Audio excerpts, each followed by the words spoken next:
สบายดีมื้อนี้จะมาแนะนำ10เทคนิคในการใช้ ChatGPT กับ Excel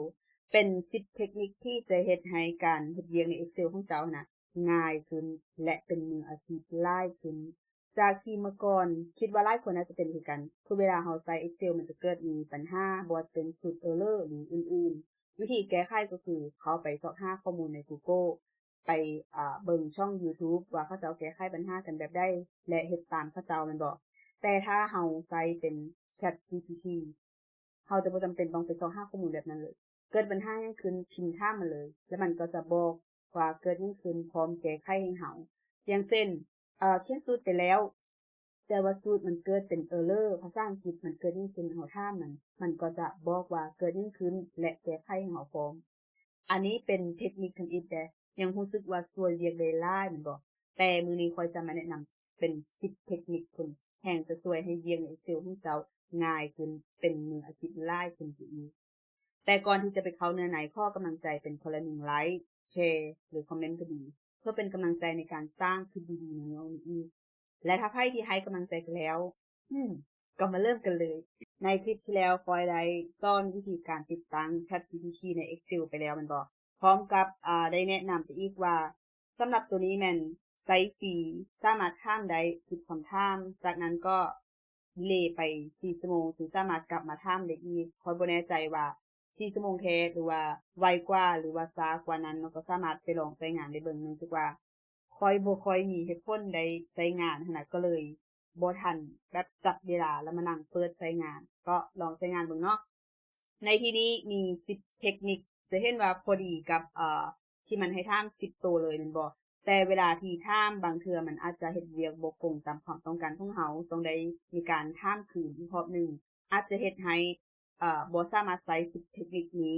กับตัวนี้ได้ทั้งหมดเดี๋ยวค่อยจะย้ายตัวที่เหลือไปใช้กับ ChatGPT ใน Chrome ก็คือเฮ็ดเวียกคือกันต่างแต่ว่าตัวนี้จะเขียนสูตรแล้วก็แปลงให้เราอยู่นี่เลยแต่อยู่ใน Chrome หั้นแม่นเราจะต้องได้เอามาเขียนสูตรคืนหรือว่าเอามาเฮ็ดคืนเขียนคืนอีกรอบหนึ่งหั้นน่ะ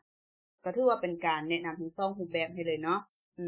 เดี๋ยวเรามาเริ่ม10เทคนิคในการใช้ ChatGPT กับ Excel เริ่มจากเทคนิคที่1เทคนิคที่1ก็จะเป็นคือกับข้อเมื่อวานนั่นแหละก็คือเป็นการเปลี่ยนคำอธิบายของเราให้เป็นสูตรตัวอย่างในที่นี้อันนี้ก็คือให้ ChatGPT เฮ็ดให้คือกันได้นี่ จะเป็นรายการค่ายมีวันที่ซื้อลูกค้าสินค้าจำนวนราคาต่อหน่วยยอดค่ายแล้วก็มีจังหวัดนำในที่นี้ค่อยสิเอาแปลงคำอธิบายเป็นสูตรโดยการที่ว่าสรุปสินค้าให้ค่อยได้ว่ามีประเภทหยังในคลิปที่แล้วค่อยใช้เป็นภาษาอังกฤษไปแล้วแม่นบ่ในคลิปนี้ค่อยจะใช้เป็นภาษาไทยและเราพิมพ์ภาษาไทยบ่เก่งเนาะก็ต้องได้ใช้วิธีพิมพ์เตรียมมาก่อนเพราะว่าในนี้มันบ่มีauto correct แบบเราพิมพ์ไปแล้วมันจะมีคำแนะนำให้เราว่าตัวที่ถูกเป็นแบบใดนะต้องได้พิมพ์เองทุกตัวฉะนั้นค่อยก็เลยพิมพ์เตรียมไว้ละตัวที่1อึ๊บสรุปประเภทสินค้าสรุปประเภทของสินค้าค่อยลืมใส่ว่าจากเนียงจาก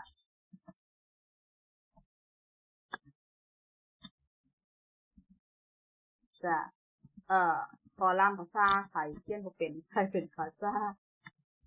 อังกฤษ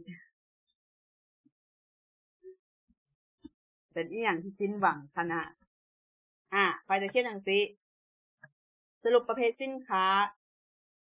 จากคอลัมน์สินค้าแล้วก็แสดงอยู่ไส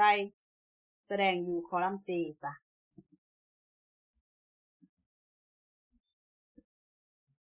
เป็นคอลัมน์บ่เป็นใช้ภาษาอังกฤษเก่า J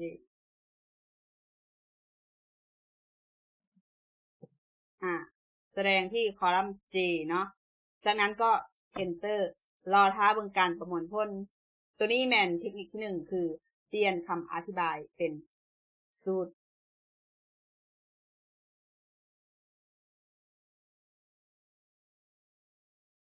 ตรงนี้ก็จะ Dead Air นิดนึงรอท้ามันประมวลผล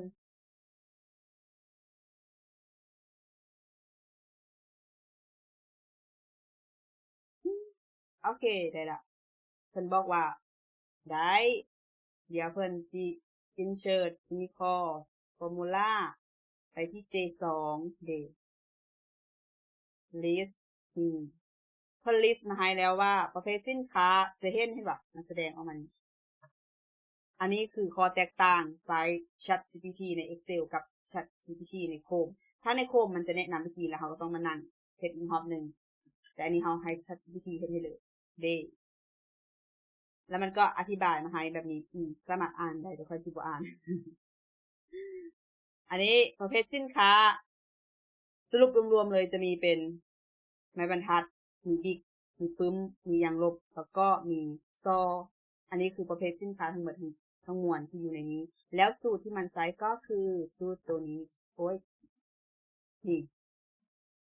ยูนิโคเด้พอยสิฮู้ได้ว่าเขาสามารถใช้สูตรนี้เพื่อสรุปสินค้าได้เลยได้สูตรใหม่มา1สูตรจาก ChatGPT ไปแล้วเทคนิคที่1มาต่อเทคนิคที่2ของเราก็คือว่าเป็นการอธิบายสูตรยากๆให้เราสูตรยากๆในที่นี้คือว่าในกรณีที่พระเจ้าส่งเป็นไฟล์มาให้เรามีสูตรพร้อมแล้วต้องการจะเอาไปใช้งานต่อนะต้องได้เข้าใจสูตรก่อนแม่นบ่ค่อยจิเอาตัวอย่างเป็นสูตรใบบินของข่อยตัวนี้เด้อมันจะเป็นสูตรก็ถ้าคนที่เข้าใจจะรู้สึกว่ามันบ่ยากแต่ถ้าคนที่บ่เข้าใจจะรู้สึกว่ามันยากก็ enter แล้วกลับไปที่ห้องนี้คือเก่า Ctrl V Ctrl V ไว้ก่อนค่อยจะใส่คำเมาส์ว่าอธิบายสูตรเป็นภาษาไทยอธิบายสูตรต่อไปนี้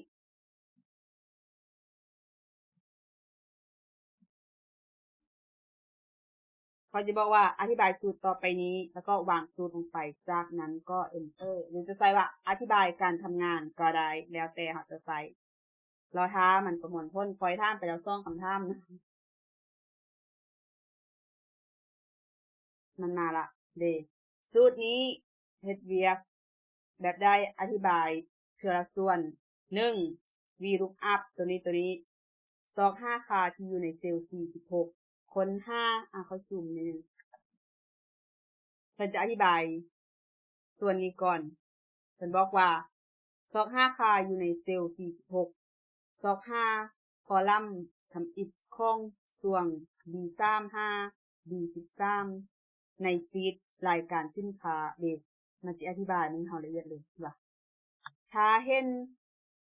กงกับตัวอย่างหั่นน่ะแล้วก็ดึงค่าแบบนี้มันจะอธิบายละเอียดการเฮ็ดเวียกเฮาสามารถอ่านได้ละเอียดเลยอันนี้คือเทคนิคที่2เทคนิคที่3ของเฮาก็คือจะเป็นการให้แนะนำสูตรที่เหมาะสมว่าซั่นซะมันก็จะคล้ายๆคือกับตัวนี้จะเป็นการเปลี่ยนคำอธิบายเป็นสูตรแม่นบ่เฮาสามารถอธิบายไปเลยว่าอยากให้เฮ็ดหยังอันนี้เป็นตัวอย่างค่อยซื่อๆเทคนิคที่3แม่นแนะนำสูตรที่เหมาะสมสูตรที่เหมาะสมในที่นี้ถ้าในการใช้งานตัวจริงแล้วเฮาอาจจะถามประมาณว่าตัวนี้ควรจะใช้สูตรตัวใดดีที่เหมาะสมนี่ประมาณนี้มันก็จะแนะนำขึ้นมาแต่ตัวอย่างของข้อยในที่นี้ข้อยจะให้มันแสดงยอดขายนี่แสดงยอดขายเฉลี่ยต่อสินค้าและยอดขายของสินค้าประเภทบิ๊ก Ctrl V ไปเลย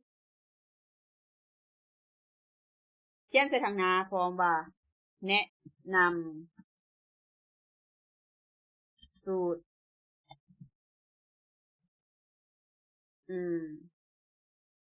ที่เหมาะสมเนาะอันนี้เขียนบนในสายวัตถุที่บทแต่ว่าเขียนไปก่อน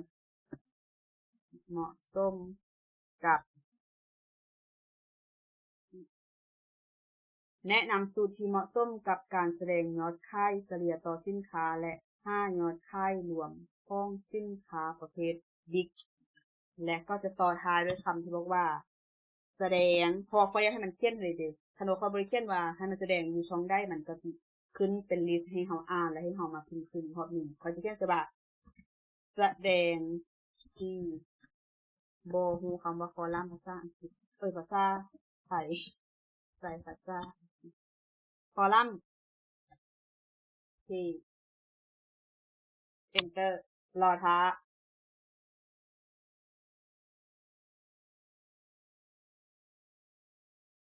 โอเคได้ละโอเค I will add header in K1 corporate average sale formula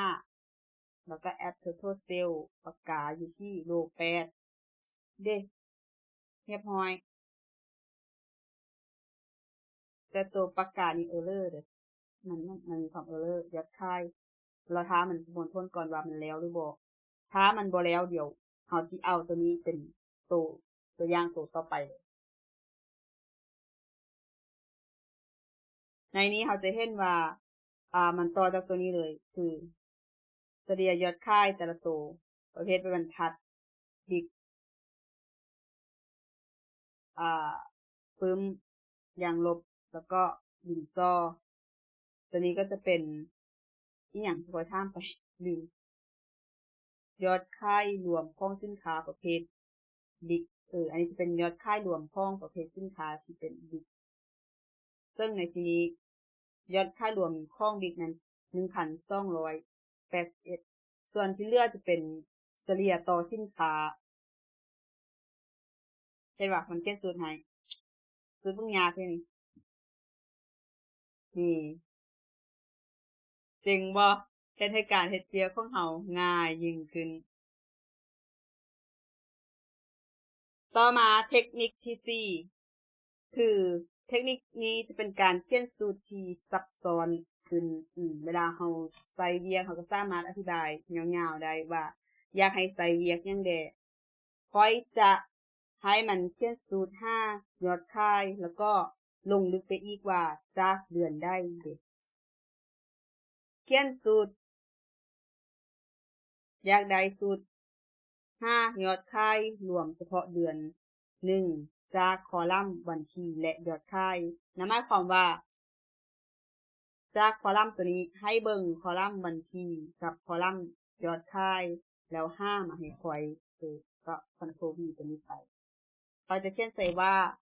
แสดง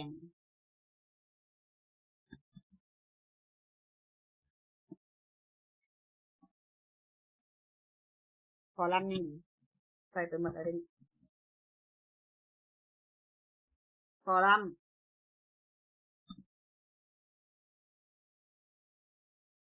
L ซะเนาะ Enter รอท้าบัดนี้ติ๊กติ๊กติ๊กติ๊กมาแล้ว alright label คอลัมน์ L ให้เฮาแล้วก็ add formula sum ของเดือน1 sum ยอดขายของเดือน1เด้เพิ่น add มาแล้วยอดขายรวมของเดือน1ตอนนี้เพิ่นกำลังเขียนสูตรอยู่ง่ายบ่เฮ็ดให้การเฮ็ดเวียกใน Excel ของเฮาง่ายขึ้นเลยแม่นบ่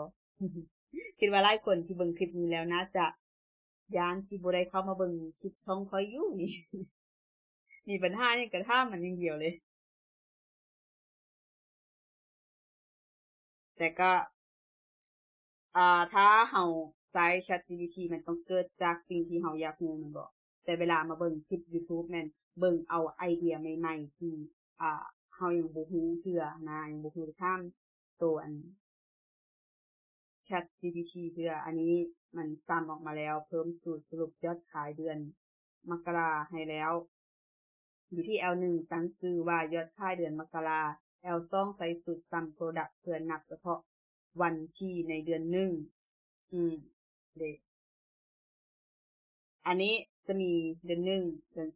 2จะมีแต่ข้อมูลเดือน1กับเดือน2เนาะแล้วพออยากได้เฉพาะเดือน1ข้อยก็เขียนข้อมูลไปว่าให้เอาเฉพาะเดือน1โดยอิงจากคอลัมน์ตัวนี้กับตัวยอดขายตัวนี้มันก็เลยเซ็นมาให้ว่าสรุปเดือน1หั้นยอดขายแม่น 5,064 คันเฮาจะเขียนต่อไปอีกก็ได้ว่าให้สรุปแยกเป็นสินค้าแต่ละประเภทอีกรอบหนึ่งก็ได้อันนี้จะเป็นการให้มันเขียนสูตรงานอีกรอบหนึ่งก็ประมาณนี้สำหรับเทคนิคที่4มาเข้าสู่เทคนิคที่5จะแตกต่างจากหมู่ออกมาก็คือเทคนิคที่5เราจะมาเว้าฮอดการเฮ็ด data cleaning เป็นการเขาเอิ้นว่าจัดการข้อมูลสมมุติว่า อันนี้ต้องเป็นกลุ่มคนที่เฮ็ดเวียกเกี่ยวกับการวิเคราะห์ข้อมูลเขาเจ้าจึงจะได้ใช้ตัวนี้สมมุติว่าเราไปเอาข้อมูลมาแล้วข้อมูลของเรามียาวางหลายหรือว่ามีชื่อนามสกุลอยู่ในห้องเดียวกันต้องการที่จะแยกชื่อนามสกุลออกแยกเป็นชื่อต่างหากนามสกุลต่างหากหรือว่าเป็นการ cleansing ข้อมูลตัวใดที่เราบ่ใช้ให้ตัดออกอย่างปานนี้เพื่อเตรียมจะเอาไปวิเคราะห์ข้อมูลอย่างประมาณนี้น่ะอันนี้เขาเอิ้นว่าเป็นการ cleansing ข้อมูลหรือตกแต่งข้อมูลสามารถใช้ ChatGPT ได้คือกัน ChatGPT ได้คือกันเดี๋ยวตัวอย่างในที่นี้ค่อยจะให้มันตัดปีออกจากวันที่ซะเนาะใส่เป็นภาษาไทยคือเก่านี่เขียนไว้แล้วอันนี้ไปเขียนแปลงให้มันชื่อก่อนเพื่อจะเอามาเฮ็ดคลิปกันบ่แม่นหยังดอกกันไว้เพื่อแบบมันบ่เข้าใจเฮาเราต้องได้ถามซ้ำมันจะเฮ็ดให้ค่อยเสียโควตาไปด้วยเฮ็ด Data Cleaning เขียนสูตรแยกปีจากวันเดือนปีในคอลัมน์วันที่เด้เพิ่นบอกคอลัมน์เขียนได้เพราะว่าไปใช้วิธี Auto Correct มาแล้วก็แสดงคือเก่าด้วยเป็นภาษา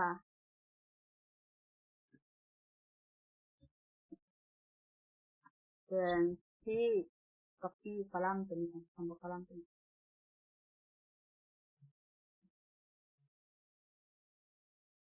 คอลัมน์คอลัมน์I จ้ะ I ดูข้อมูลเลยจากนั้นก็ enter รอท้าบัดนี้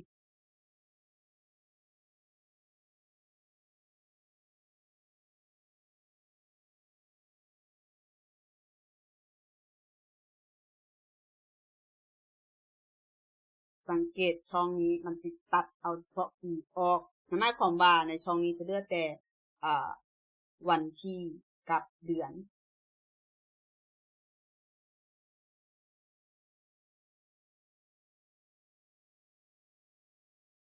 โอเค I will add อันนี้เฮ็ดเป็นตัวอย่างให้เบิ่งแล้วเดี๋ยวค่อยสิเอากลับคืนอีกรอบนึงเด้อเด้เห็นบ่แยกปีออกมาให้เฮาแล้วถ้าเบิ่งว่ามันสิเฮ็ดหยังต่อคิดว่ามันน่าสิอธิบายอธิบายสูตรเด้ทุกตัวที่มันเฮ็ดให้เฮาน่ะจะเป็นสูตรหมดเลยอันนี้ก็เป็นสูตรเป็นสูตร if มันจะอธิบายสูตรแบบนี้อันนี้เขาเอิ้นว่า data cleansing อาจจะเอาไปใช้กับชื่อนามสกุลก็ได้เป็นการแยกรหัสสินค้าแม่นก็ได้คือกันหมดแบบไปเขียนบอกว่าช่วยแยกรหัสสินค้า3ตัวหรือจากตัวภาษาอังกฤษทางขวามือซ้ายมือตัวทางอีกนึงก็ว่าไปเดี๋ยวอันนี้ค่อยจะฝากตรงนี้แหละเราเข้าสู่ข้อที่6เลย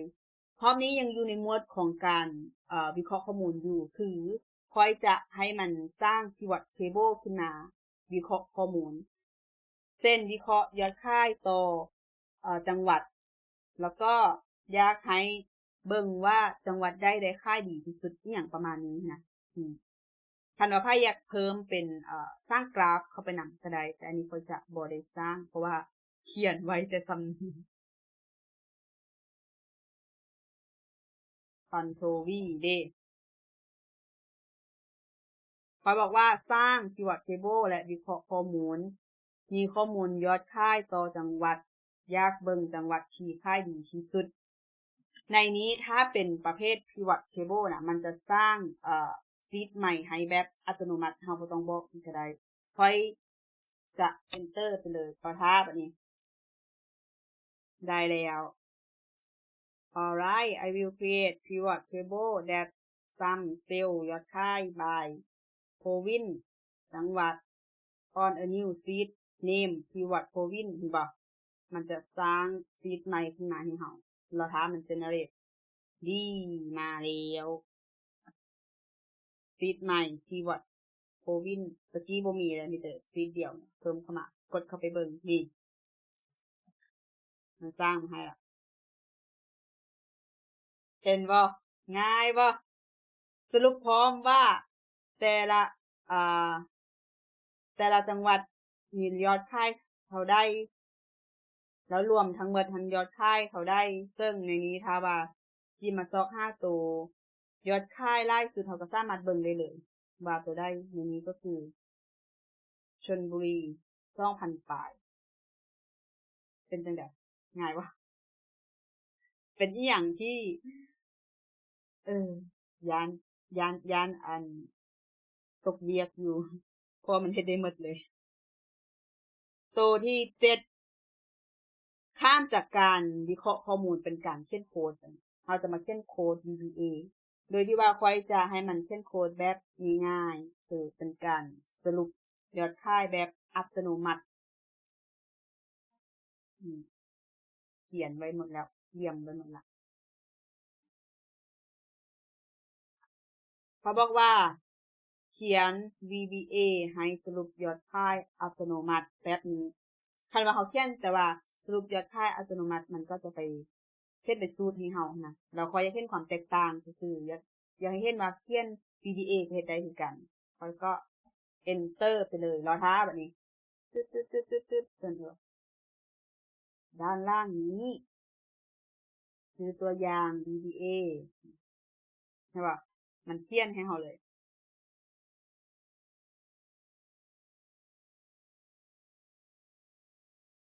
คลิปที่แล้วค่อยจะ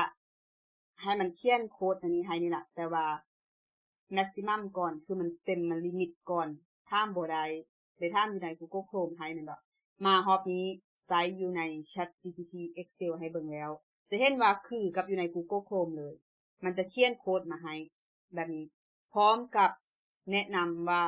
ให้เฮ็ดแบบใดในที่นี้จะบอกว่ากด Alternate F11 เพื่อเปิดหน้าต่างของ VBA Editor มันบอกคือกับอยู่ใน Google Chrome เลยเราก็เปิดหรือว่าจะไปที่developer tab เปิดตัวนี้ขึ้นมาก็ได้แล้วเราก็อ่านต่อ insert module แล้วก็วางโค้ดตัวนี้ลงไปเลยไปที่อันนี้ซื้อของคอยมีซื้ออย่างยังบ่มีซื้อคือได้นี่เอาไปตัวอย่างซื้อของคอยไปที่ insert เลือกโมดูลแบบนี้จากนั้นก็วางโค้ดที่ให้มาเลยเราก็ไป copy โค้ดตัวนี้มันจะมีปุ่มตัวนี้อยู่ด้านถึงเห็นป่ะสัญลักษณ์ตัวนี้มัน copy จะสามารถที่จะคลิกบนนี้ได้เลยกดแล้วก็กลับไปที่หน้าต่าง Ctrl V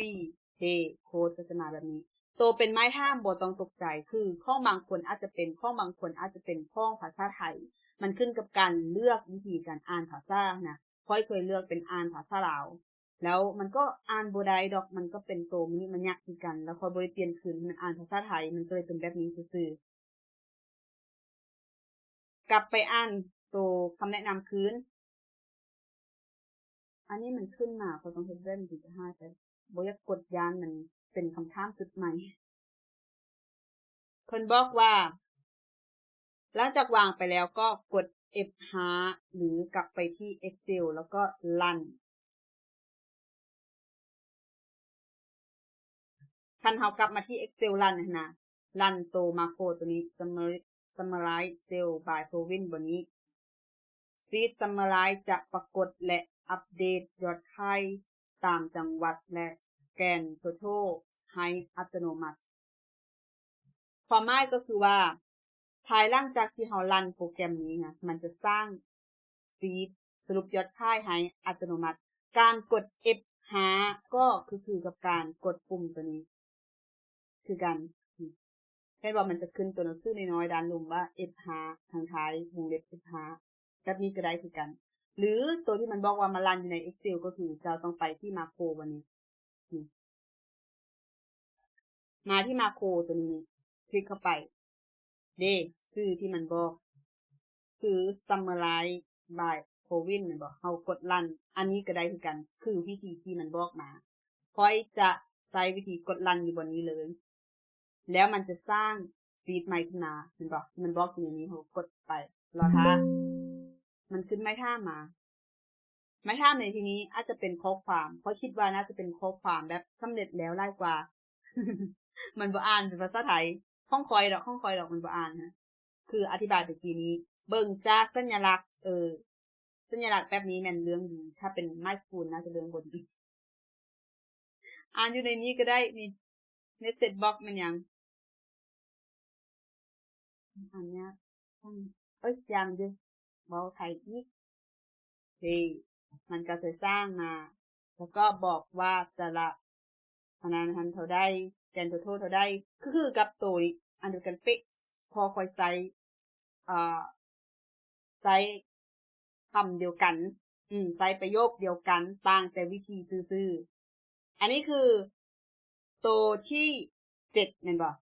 เทคนิคที่7เป็นการเขียนโค้ด VBA สามารถเอาไปใช้เขียนโค้ดอื่นๆก็ได้อันนี้เป็นตัวอย่างในการใช้งานให้เบิ่งซื่อๆเฮามาเข้าเทคนิคที่8ของเฮาในเทคนิคที่8ในที่นี้แม่นข้ามจากการเขียนสูตรจากการเขียนโปรแกรมจากการเฮ็ด data cleansing วิเคราะห์ข้อมูลต่างๆมาเป็นให้ตรวจสอบให้ได้ว่าสูตรมันเป็นหยังมันคือบ่ออกตัวอย่างในที่นี้เขาจะใช้เป็นตัวนี้เห็นบ่เป็น n/a นี่พอเขียนสูตรแล้วเขียนคือกันเป๊ะเลยแล้วเป็นหยังของคอยตัวนี้มันคือบ่ออกของคอยตัวนี้มันคือออกอันนี้บ่ออกคอยฮู้คือส่วนตัวคอยฮู้ว่าเป็นย้อนหยังเอาเป็นห้องนี้ซะนี่กิฟD5 เป็นลิฟตัวเทิงคือออกตัวลุ่มคือบ่ออกเกิดอุบัติเหตุในหนึ่งคือไปตองสายไฟดับปึ้มแล้วก็กลายเป็นว่าข้อมูลหายหมดบ่เป็นหยังเนาะจังได้ก็ใจเป็นตัวอย่างไปแล้วเทคนิคที่8ค่อยจะให้แก้ไขสูตรตัวนี้แก้ไขก็คือว่าให้มันแปลงให้มันคืบเลยโดยการใช้เป็นภาษาไทยคือเก่าเขียนใส่ว่าช่วยแก้ไขปัญหาสูตรตัวนี้ทำอิฟค่อยว่าค่อยจะ copy สูตรมาใส่แต่ถ้า copy สูตรมาใส่มันก็จะแก้ไขแบบอธิบายบอกเฮาค่อยจะให้มันแก้ที่ห้องเลยก็คือจะระบุไปว่าเซลD27แบบนี้คือช่วยแก้ไขปัญหาสูตรขึ้น n/a จากเซล D27ช่อง D เนาะแล้วก็แถวที่27ตัดกันบนกด enter แล้วก็รอช้า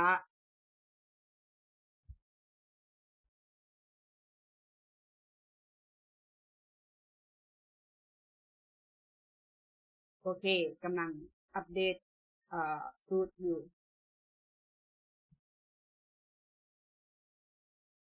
ในนี้มันจะขึ้นคำอธิบายให้หาพร้อมสามารถอ่านได้เรียบร้อยมันแปลงให้แล้ว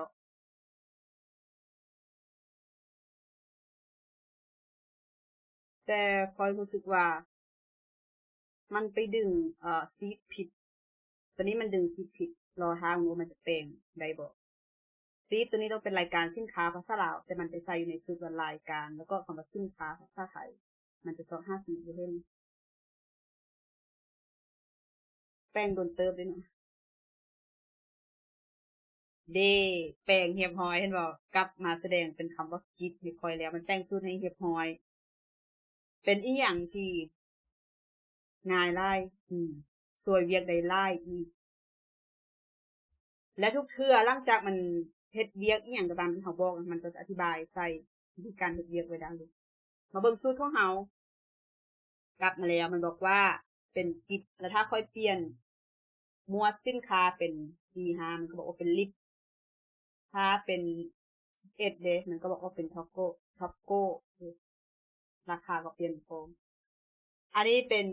เทคนิคข้อที่9บ่แม่นเทคนิคข้อที่8มาต่อเทคนิคข้อที่9ของเฮาเทคนิคข้อที่9จะเป็นการเว้าแบบรวมๆเลยคือให้สร้างบทรายงานขึ้นมาแล้วก็ต้องการอยากให้มันสรุปอีหยังเด้เฮาเขียนบอกมันแล้วจากนั้นมันก็จะสร้างขึ้นมาแบบ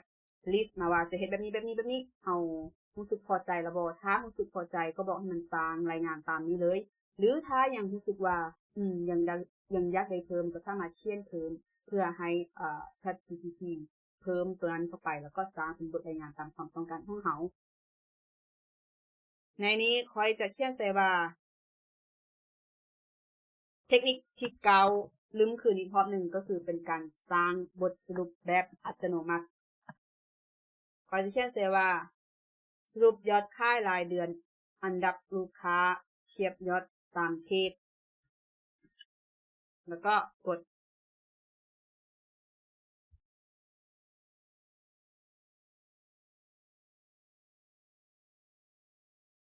รอท้า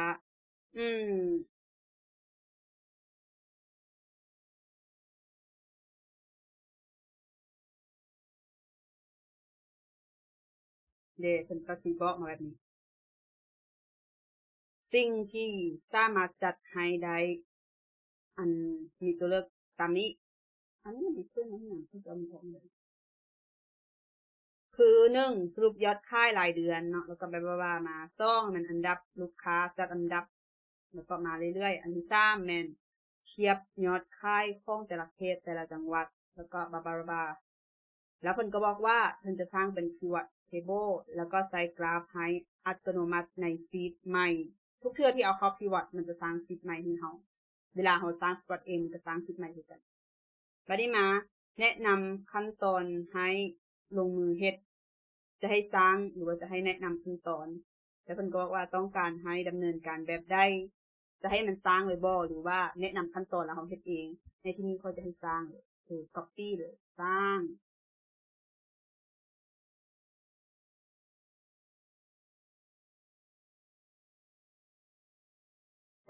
บอกว่าสร้าง pivot table หรือกราฟให้อัตโนมัติในชีตใหม่แต่ละหัวข้อแล้วก็ enter รอท้าแบบนี้ alright กำลังเจนอยู่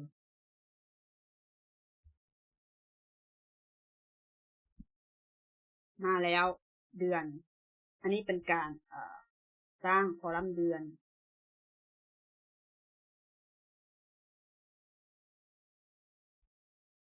คือในแต่ละขั้นตอนมันจะบอกว่ามันเฮ็ดหยังแดเนาะแต่ในนี้จะเห็นนี่keyword table บ่แม่นซีดแต่ละซีดในซีดของการเพิ่นว่าสรุปยอดขายรายเดือนอันนี้ของลูกค้าที่ซื้อหลายซื้อน้อยบัดนี้มายอดขายในแต่ละเขตได้ครบทั้ง3อันที่มันเว้ามาแล้วอย่างแต่สร้างกราฟตอนนี้รอทำสร้างกราฟก่อน complete แล้วมาเบิ่งเด้อันนี้มันสร้างกราฟให้เป็นกราฟแท่งถ้าว่าบ่มักซี่บ่มักรูปทรงได้ค่อยเปลี่ยนอีกรอบนึงตัวนี้มาแล้วเป็นกราฟแท่งลักษณะแบบนี้ตัวสุดท้ายเป็นกราฟแท่งลักษณะเดียวกัน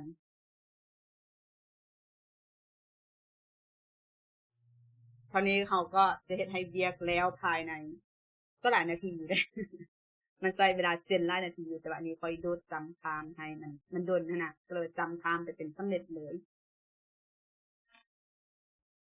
มาต่อที่เทคนิคสุดท้ายเทคนิคที่10ในเทคนิคที่10นี้จะบ่ได้เฮ็ดให้เบิ่งเพราะว่ามันเป็นเทคนิคการใช้ ChatGPT เป็นที่ปรึกษาส่วนตัวที่ปรึกษาส่วนตัวในที่นี้ก็คือสมมติว่าตัวนี้เป็นกราฟที่มันยังบ่งามอยากได้กราฟที่มีอาชีพแบบนี้